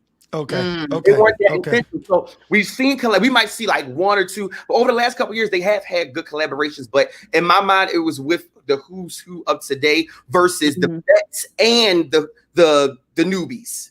That was something to me to see that. So to see Erica and Jordan Armstrong, to see Kirk and Maverick, to see Kirk and Torrin Walls, to see Kirk and a whole lot of other people that he's been putting on for the past 4 years, you know, you got to pay attention. That these are the moments I feel like need to happen now. So I want to see. Well, last year they did do Shirley and Jacqueline, which is fine, but let's do more of that. Let's bring. I like that. We need each other. It's not that one is more important than the other. No, nobody is saying that. We need each other. I need the Smokies of the world. We need the Jonathans. We need the Todd Delaney's, but we also needed the Douglas Millers of the world. Like I need the Mighty Clouds of Joy of the world. I missed them. Mighty. And who the new Mighty? Like who is the modern day Mighty? It's a lot of younger quartet groups that's out, which is great. And I think the Soul Seekers still do some stuff, but not consistent. You know what it is? They're out, but it's not popular. Like I love doing this because I got a history with the person, and people that know, they know. Yeah. One of the things that I'm always gonna love them, Jazzy Jeff told us back in the day. We were doing music and we like, yo, like ain't nobody biting this. Like we know we dope. And it was like, yeah, the industry wasn't thinking it at the time. He said something that was on point. He said, this is hot, this is great, that's fat, and that'll sell. And we sat there and we looked at it and was like, okay. He went again. And he said, bad is relative on how you feel about it, but then there's also an industry. That the way their dollar feels is different than what it is. Yes. So when the explanation is this is hot, that's fat, that's dope, and that'll sell. That'll sell don't actually mean it's what you really like the most. That's you right. See what I'm saying? My most popular songs, they got played, only got 3-4 chords in it. I got stuff that got 18 chords in there. I think it's the dopest stuff. But you know what? My ASCAP don't say it's dope. Baby, you look. understand what I'm saying? Baby, look. So when church folks start griping sometimes, it's kind of like you want something that's not industry popular, so it's not going to be there. So back to that quartet stuff, we should celebrate when it's up, but at the same time, maybe the reality is that's not just going to be popular for everybody. Like, you understand what I'm saying? Like, and we gripe over stuff like that. So when we rate things on popularity, and I try to help gospel artists and stuff when they go, oh yeah, my record ain't do well. It's like, what does well mean? Because if you're trying to eat, you understand what I'm saying? It's like you got to do something different. But if you want to stay true to who you are, accept the fact that you can make money doing what you're doing, just be comfortable with where you at. And then open up to real estate or something, to get the money that you want for the things that you want. Don't think that it's all supposed to come through because you was in the studio. That's not going to be it. And people compare themselves. Well, my song better than their joint, and my joint, she sing better than so and so. Yeah, but and it is, but you're not. And it is, but you're not. You took your photo shoot cover in the bathroom. Watch it, and that's you didn't operate in excellence to get it, and you mad because you dope. Yeah, you got bars. Yeah. But your things sound like bathroom. Yeah. Now we gonna slay a musical demon in here tonight. Yeah. Present yourself. 2 things. Number 1. Go for it, sir. We're talking about, unfortunately, earlier on in this particular genre of music, and people can disagree all they want. I'm looking at the fruit. We're talking about a lot of one-dimensional minded people because the industry was one-dimensional at a certain time. Yes, it was. So those individuals are what they only think one way. They're not conditioned to think outside of that box. So I've stopped expecting stuff from them. Okay. Number 1. Number 2, at the awards, and shout out to my Monarch Music Group family. I absolutely adore Omega George, Gina Miller, aka formerly known as E1 Nashville, but they've now rebranded as Monarch Music Group. I was really with them the entire time, and I love moments where you can sit and again glean from the industry's heavy hitters, and they don't even know you gleaning. Like after the show, we were just sitting around just talking, and I literally was just like a little kid listening to my older brother and my big sister. I was just sitting there listening. The one thing that we are lacking, this is for every artist that's on here, because there are tons of artists that have went in and out of this live. And if you're watching, listen to what I'm about to say. You have to get back to artist development. Yes. You have to get back to artist development. I am very passionate about artist development because we've seen the fruits of that. People are legends because they went through artist development. A lot of people are coming out today not developed, and they're looking for this major success, massive success. They don't even understand the fundamentals of the industry. That's right. You got to get back to artist development. Know how to talk. Know how to show up. Don't not only show up, know how to be present when you do show up. Know how to talk and engage with people. Know what makes a good song, because just because you like the song don't mean it's going to chart. Just because you love the music, this my song, okay, but nobody likes it, and you're upset. Nobody likes your song. Your grandmom don't like it. Nobody likes it. Nobody. Because it's supposed to be for your own prayer time. If you want to record it so you can listen to it, that's fine. But you got to get back to artist development. There was moments at like when I've really missed the Praise 103.9's inspiration conference that you had here. Yeah. Those moments were pivotal for me. I was in those rooms with like, it was like sparking those. It was like master classes in person. But guess what? Can I be honest? Come on. A lot of my peers were not in those classes. A lot of my friends who are artists were not in those classes, but we are really quick to go to the showcase. We're really quick to want to get the music out there, but we're not quick to sit and learn from the people who we're trying to work with. A lot of them got a text from me personally and said, "Be here and don't miss it." I just don't. I'll introduce you personally. This is what, and I'm talking about. Like in these rooms, it was your Warren Campbells, your Donald Lawrence, like quality people who will take the time to talk to you after. It's not the people that's getting escorted out by their PR. Nah, bro, it wasn't. No. It was people that was like, "Yo, you look like you do something. What's your number? What's your email?" Right. I'm like, this is crazy. Right. So we absolutely gotta take a second to really figure out how to get back. Peach, sing right now. Angie White. Something guy. Reliable guy. Walk right in the door. Every praise thing, every walk. That was good times. People were given opportunities right on the spot. You ain't never opportunities. Yes. That PJ, was what you said. What you said that's so dope is when you say artist development, especially for the church, it's unity, right? Artist development is trust and lean into like, yeah, I know how to dress, but me knowing you, I'm like, yo, this is what I'm about to do. You don't just take, it was you just did Obiama's photo shoot, right? And you work with Legacy, right? Beautiful. It's like when I seen y'all teamed up, because I'm all slow. I didn't know that was Jamar Jones' brother-in-law, and then we put it all together. Like, oh, okay. And then I'm talking to Jamez. I'm like, yeah, PJ, and he was like, you understand who PJ is? And I'm like, yeah, I know. But then Jamez broke it down. I was like, oh snap.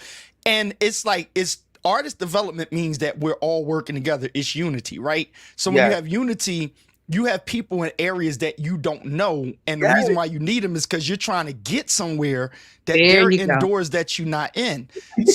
So again, simplicity sometimes is key. I'm a shout out to Zach Williams, right? So you take Zach. And it's like the recording was great. Great songs. I've been around his brother like all my life, literally. Great stuff, great material. But I'm like, you know what?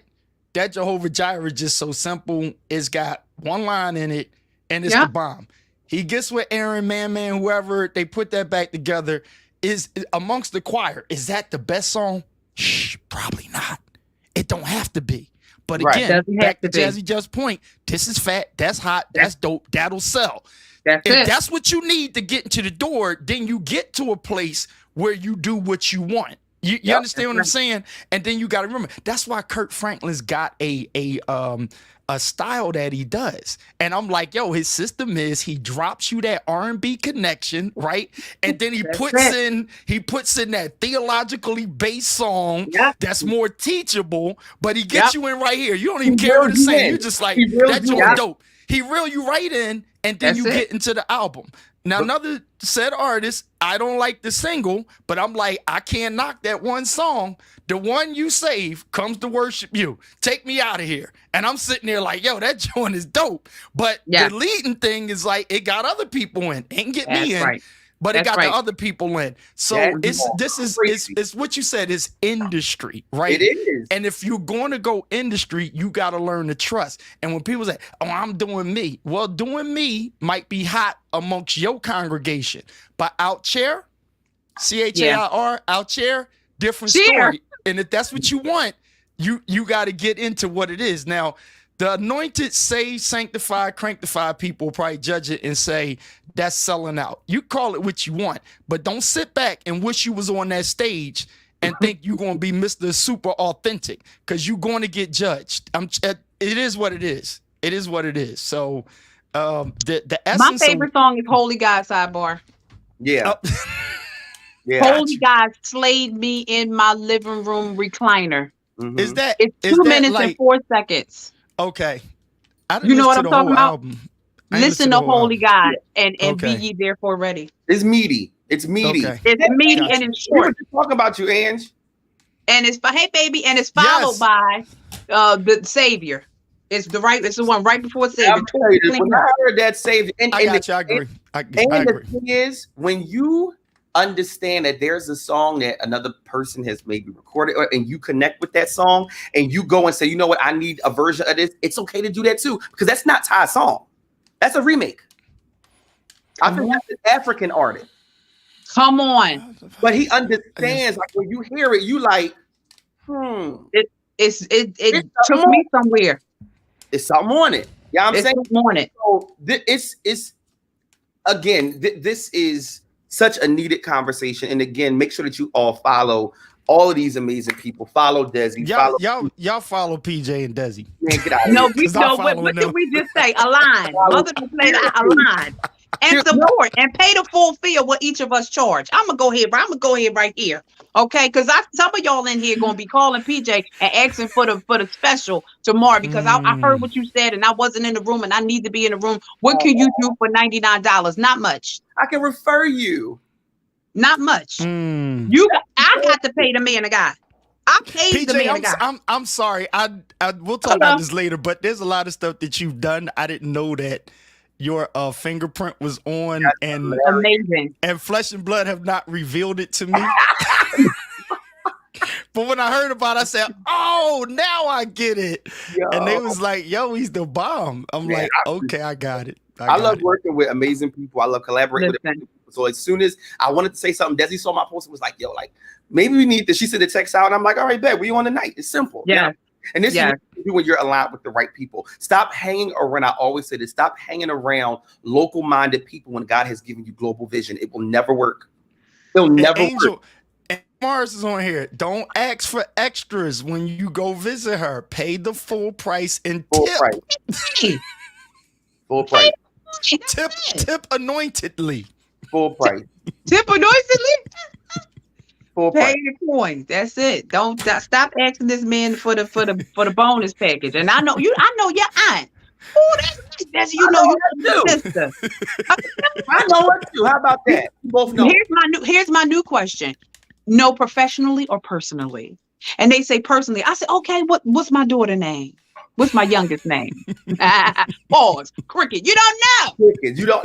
I'm going to charge you $500.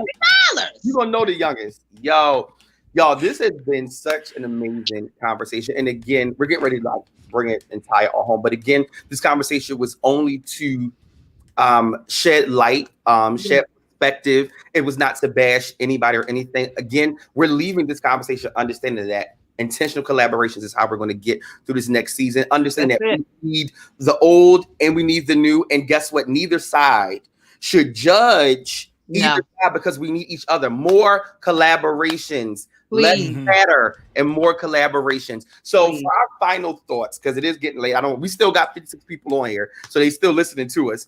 But if we had some final thoughts tonight, what would it be? And thank y'all for hopping on. Like this was healthy, and I really hope thanks for having me. I appreciate y'all. Honorable mention, hi son. He hasn't gotten any attention in a couple hours, so he's like, you know, what's happening here. But yeah. What's his name again? Bonte Dior. Bonte means kind. Bonte. Come here, baby. Say hi. You gotta bring PJ when you come up here. I'm just going to warn you: if you bring Bonte up, Tina might take your dog. She might take. Yeah, she might. Yeah, take. you have to fight her to get him back. But when you come up, you can bring him. But just know you might have to argue with Tina a little bit. She might be upstairs sleep while you down here. Right, but this the thing. This the thing. Everybody that meets my dog, I am not lying. They fall in love with him. Cause you know why? Cause it's your dog. He you. Boom. Yeah. There it is. That's it. Like he don't really fool with much. He's happy. He likes to sleep and eat. And that's it. That's me. You. Just leave me alone. He smoke.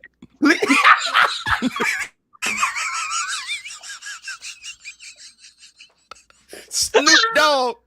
Snoop. That's okay. That's all right. There it is. There it is. There it is. Hallelujah. Way to go. No, you the one be putting them cigarettes on all your posts like this. Mhm, mhm. You do that. You do Yeah, that. he feels it. There it is. There Ain't it nothing but the And dog in me. honey, look. Ain't nothing but the dog in me. Look, and I drink what he turned water into. So is. judge your eye also.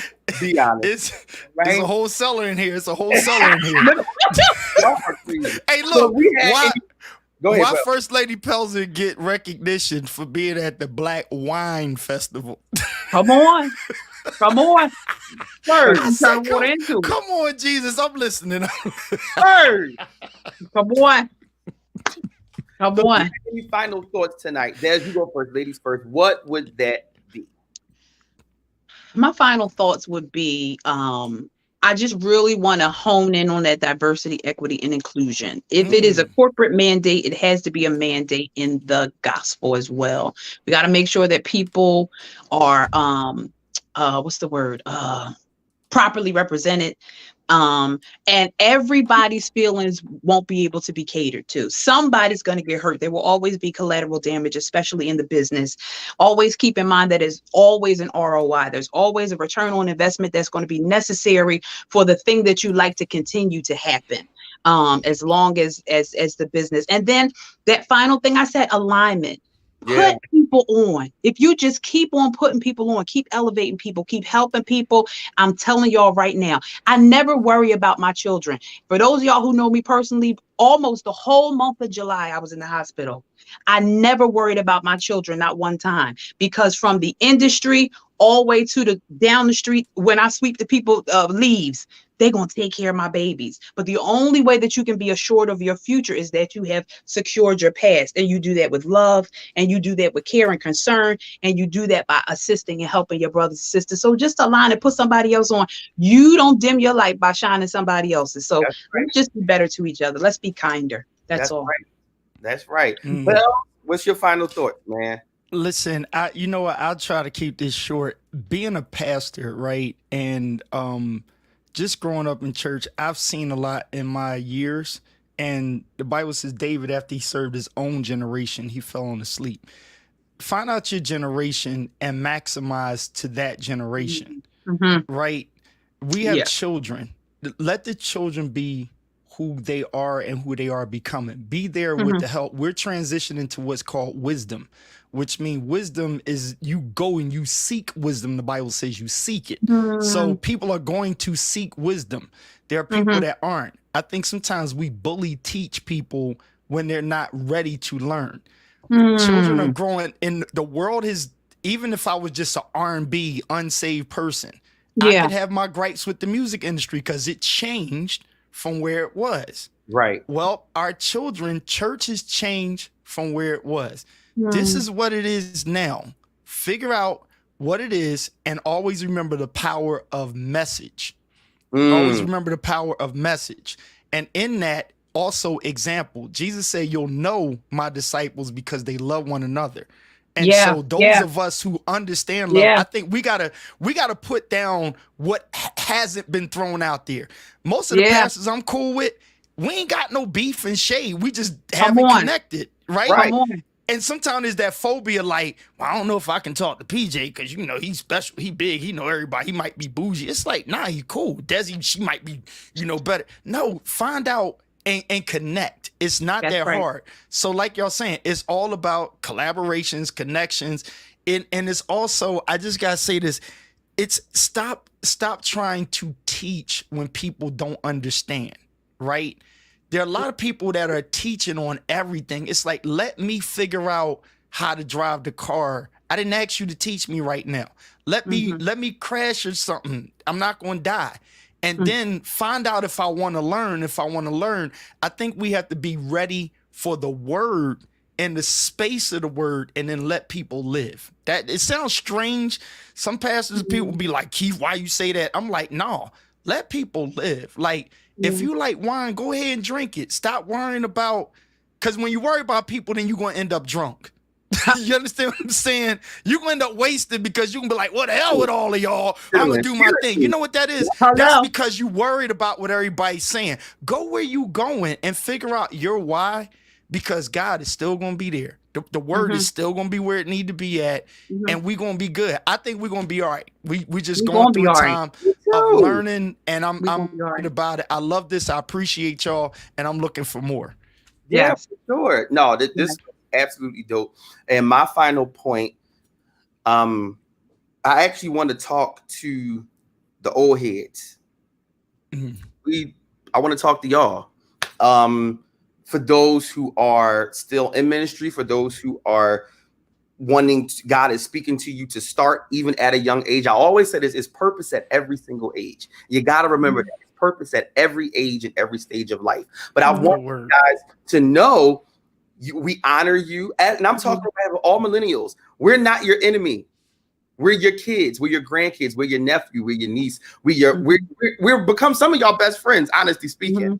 But I just need you guys to know we stand on your shoulders. We love y'all. We appreciate y'all. And we need more intentional collaborations with us. And I think as millennials, we can go across the aisle and say, let's do this together. And y'all could do the same thing. And don't invite us, include us. Yeah. Don't just invite us. Include us. Words, sir. Please, please. And I'm talking Dottie Peoples of the world, the Vicky Winans of the world. I'm talking the William brothers of the world. I'm talking all of our seasoned vets of the industry. You are still needed. You are still wanted. You are still revered. You are still respected. We love you. We're not pushing you out. Just because we have presence doesn't mean you're not valid. That's not what that means. So I pray that if anything, you take that away from this conversation, because I never want somebody to leave thinking that, my time is over. Dang, like I put in all of this work and I'm just swept to the side. Nah, bro. Nah. Come on, Ernie. Evolve. Calling that man Ernie. Right? Learn how to evolve and get back to work. Oh, God. Back to work. Stop living in yesterday's glory and figure out what God is doing today and include us in on the journey, and we got you. That's all I'm saying. PJ, why I want to say something bad?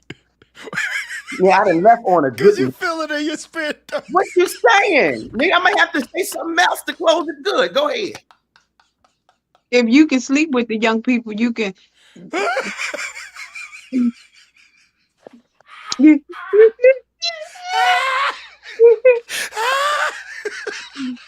Shane the devil tell the truth. My God. What?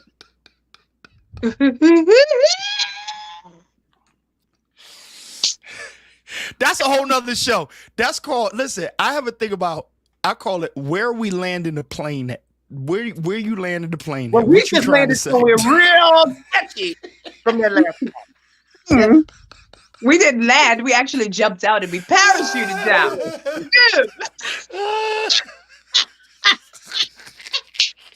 My mama talking. My mama is talking. What she say? Excellent conversation. You're amazing. Dezzie, I love you, Pastor Keith Pelzer. I haven't met you, but I enjoyed you as well. Bless your heart, mother. Bless your heart. I love these two. Y'all all right with me. It's anybody looking. Look, if y'all don't know Keith Pelzer, I'm down to earth. I'll let you, boy. I love y'all, man. Absolutely. Great guy.